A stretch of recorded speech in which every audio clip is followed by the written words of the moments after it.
So if you're watching this video, you've probably seen a bunch of other people on YouTube telling you all these crazy cold email hacks where you twist the prospect's arm, you offer these crazy guarantees, and you make all these promises that don't turn out to be true. And as someone who's sent over 1 million cold emails and booked over a couple hundred calls just since the start of this year, I can tell you that those things just don't work. And so what I'm going to show you in this video is all the up-to-date call to actions that we're using currently in our agency, what we've seen generate the most results. And at the end of this video, I'll show you my favorite call to action, the one that I suggest most of you use if you're going to launch your own cold email campaign, and just show you how you can make the most killer call to action so you get the most results with the scripts that you're sending. So if you want to see that, stick around for this video, and excited to dive in. All right, so here are the new best CTAs for cold email. I'm going to dive in and just show you right away. So what is a CTA and what makes a CTA work? So a CTA is a call to action. It's basically the ending part of your email where you're giving clear next steps on what a prospect should be doing, and it typically looks something like this. So,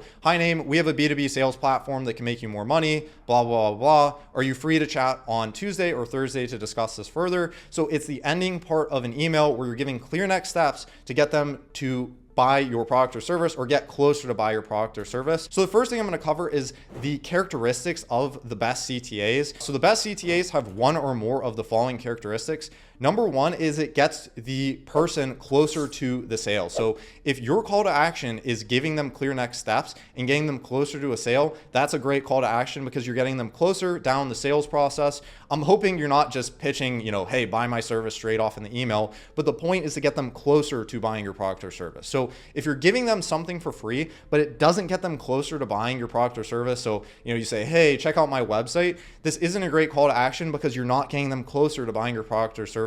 You're not furthering the sale. So this is an issue I see with a lot of people I consult with, is their call to action or the freebie or whatever they're giving out, it's not getting them closer to buying their product or service. You're just wasting everyone's time, and it needs to tie into what you're selling. So some people give away some sort of free value or asset or whatever, but if it doesn't tie in directly to your product or service, it's just going to be a waste of time for everyone. So making sure you have a clear opportunity to further the sale. The next thing, lowering your risk for your prospects.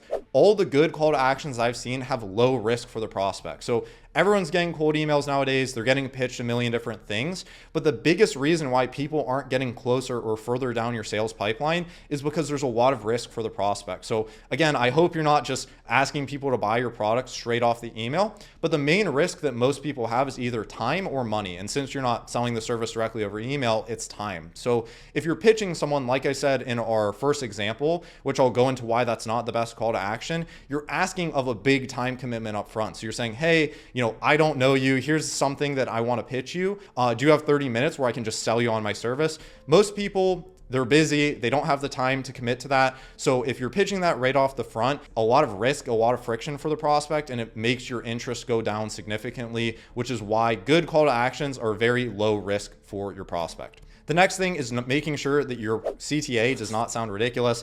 I see this with a lot of CTAs. They have all these buzzwords, these jargon. It's not very clear on what you're even trying to get out of them. So make sure it just doesn't sound ridiculous. It's pretty straightforward. Don't sound like a scammer. Just be very direct with what you're giving as your call to action. And the last thing is making sure that your call to action is different than what everyone else is offering. This isn't a requirement. A lot of people are shoving a lot of call to actions down other people's throats. If your call to action is good and other people are using it, it can still work out. But the bonus point here is just making sure that you sound a little bit different, because if everyone has heard the same thing over and over and over again, the chance that they're going to say yes to you instead of someone else is going to be severely lowered. So making sure that you are selling something or saying something that's slightly different to what everyone else in the market is doing, it's going to make sure you get better results. So here are some old call to actions. These are call to actions I see in a lot of people's scripts, a lot of people who pay me for consulting that are using right now and aren't working as well as they should. So the first one is a direct pitch for someone's time. So this was the example I gave earlier. Hey, are you free on Tuesday or Thursday to talk about this?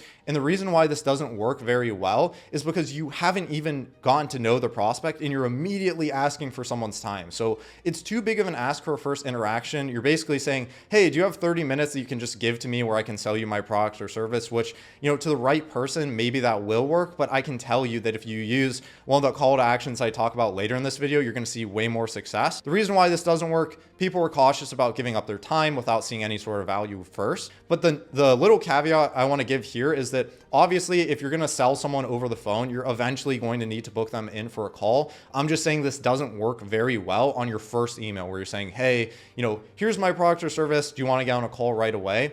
I would say it's like the equivalent of, approaching some girl on the street and saying, hey, I thought you were super beautiful. Do you want to get a coffee on Tuesday or Wednesday, without getting to know her first or having a quick conversation? It's a similar thing. Like, you're super cold with the person, so you want to make sure you nurture them a little bit before getting them on the phone. And I'm going to show you some other ways to do that. The next call to action that I don't see work very well is audits that either sound like sales pitches or require a lot of backend access. So most people, they understand that if you're sending them an email and you're saying, hey, I can give you a free SEO audit, they know that it's a sales pitch and it doesn't really have much value to it. And the second friction point with a lot of these audit-based call to actions is that it sounds like a sales pitch, and it also requires something from their end. So if they need to give you access to their SEO, dashboard or whatever, they need to give you passwords to certain websites and all this different things that add friction to getting them closer to buying your product or service or getting on the phone with you. It makes, it just adds a bunch of red flags to the prospect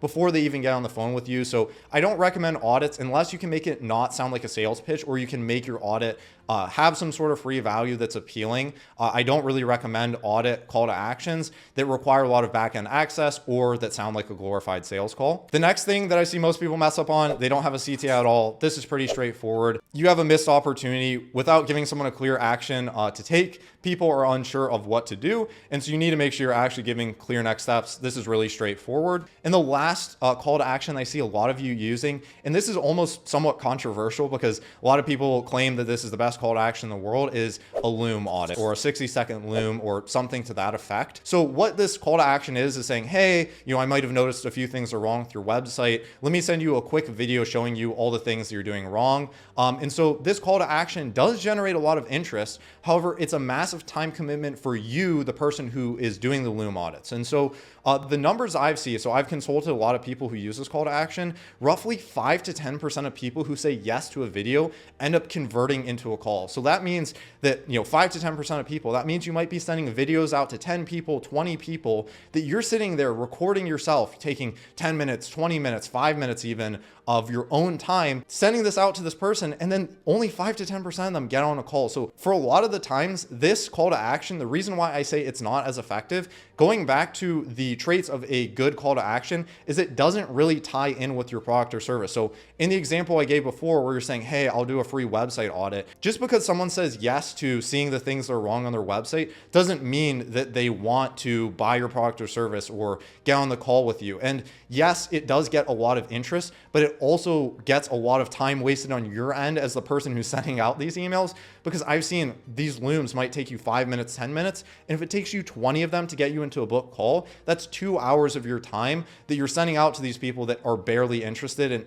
not really even committed. So it gets a lot of interest, but there's high time commitment, and you likely see similar results with a direct CTA, or there's kind of better ways I can show you, with the best CTA that I recommend at the end of this video. You can get similar levels of results without having to spend 2 hours of people that aren't even willing to get on the phone with you. So here, I'm now going to cover the new CTAs. These are the ones that I recommend, the ones that are working now, and the ones that we see are not only booking calls, but are turning into closed deals, not just time wasters of people that want to get on calls and waste your time. So the first call to action that I'm going to talk about is the 5-minute chat or the phone call to action. So the example I have here is, can I give you a quick 5-minute call to discuss further? And the reason why this is so much more effective than the original example I gave where you say, hey, are you free on Tuesday or Thursday, is because number one, the time commitment is way less. You're not asking them to sit down for a 30-minute long Zoom call, waste all their time, and not even know if they want to buy your product at the end of it. It's a very minimal time commitment. The next thing about a phone call is that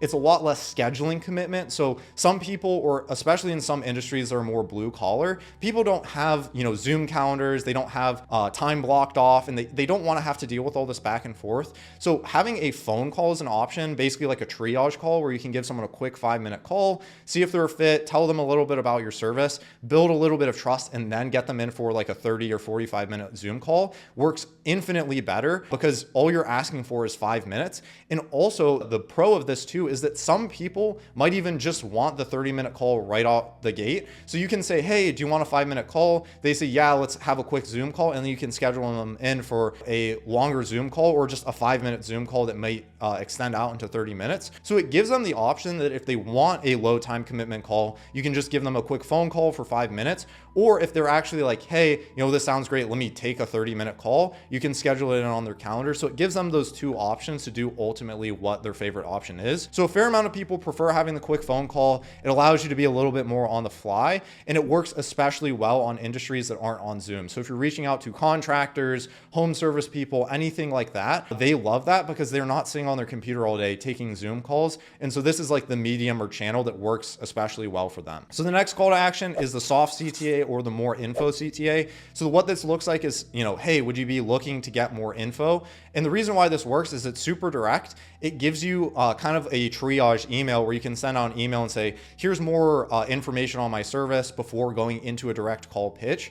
And it requires less commitment for them to immediately book in a call, and it gives them some wiggle room to have some back and forth. And it's super simple to implement. I'd recommend this if you're looking for just a super simple call to action that doesn't require any time commitment or anything on your end.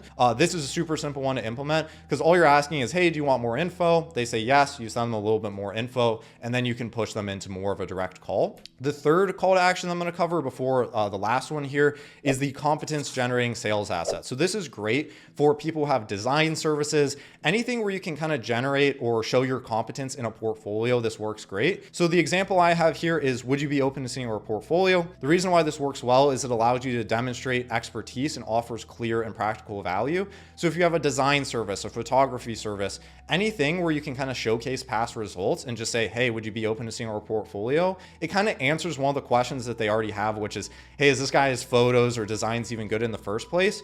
And it also allows you to establish credibility and trust without a lot of investment on their end or on your end, because all you have to do is send over a portfolio. And it allows you to basically make this asset that sells them on your service without them even getting on the call. So if you make this easily consumable, readable, actionable, actually valuable, this will get a lot more interest. It'll pre-sell people on the call, answers one of the questions that most people have already, which is this guy even good at what he's claiming to do? So this is a great call to action for people who have design-based services. And so the last call to action here, one of my favorite call to actions and one of the most effective call to actions is a freebie service or deliverable. So what this looks like is I can make you a free video, image, email, basically just a free example of whatever you're selling. So for example, if you're selling video editing services, hey, I can make you a free video showcasing, how good our service is. Or if you're selling email marketing services, hey, I can write you a free email that you can plug into your email flow right away. And the reason why this works so well is because almost no one is willing to do it, and it's a no-brainer for your prospect. And not only is this a real value add, so like the Loom example where you're sending them over a Loom, a lot of those people don't even perceive that as a value add. They're like, oh, this guy, yeah, he's just pointing out some things that are wrong. But if you make someone a free video that they can just upload on their channel or a free email that they can put into their email sequence, it works so much better. They're not only more likely to book a call, but this also ties into the sales process itself, because if you're giving them a free video and the video performs really well, they're more likely to purchase your service too. So it works great as a lead generation mechanism, as a sales mechanism. It's why grocery stores offer free samples of food to shoppers. So if you've been to Costco and you go there and they have a free sample of, I don't know, like a biscuit or something, and you say yes, and you give them the free biscuit, you are more likely to purchase that just because you had the free sample and you see, wow, this food tastes really good. So not only does it get them interested, gets them on the call, it massively increases the chance that they're going to actually purchase your product too. And so the way that you do this is you go out and you say, hey, I can make you a free video. They say yes, you get them on the call. If they're interested, you can make them the free video, and it just allows this more seamless sales process, not only on the lead generation and getting them on the phone side, but also whenever they're on the call and they can see your work, it helps with your close rate. And I've seen so many people see a ton of success with this. Yes, it takes more effort, kind of like the Loom strategy, but you don't need to make all these free services and do all these things unless someone gets on the call with you. So it's just kind of like a bait that you can get someone on the phone with, similar to how whenever you go to a grocery store and they give you a free sample of a product, it gets gets you interested. So not only you're interested in even hearing the product out, but also purchasing the product as well. So this is one of the best call to actions I'd recommend to most people. It cuts through the noise and it gets a ton of interest. So here's my final notes. Make sure that you change up your campaigns with these call to actions. Try these out. Let me know how these work. If they work, great. Drop something in the comments. I'd love to see you guys tell me a little bit about how this improved your campaigns if you're running them already. But the CTA alone won't matter if your emails are landing in spam, you're not sending out enough volume, and if you're not properly following up with your prospects. So if you want to see every step on how to run a full-scale cold email campaign, there should be a link somewhere in this video. It's either going to pop up here or in the top right corner. You can click on that link there. Check out the video where I talk about how you can create a full cold email campaign completely end to end. Appreciate your guys' time. Check out the description for some goodies. If you have any questions, drop it in the comments, and appreciate you.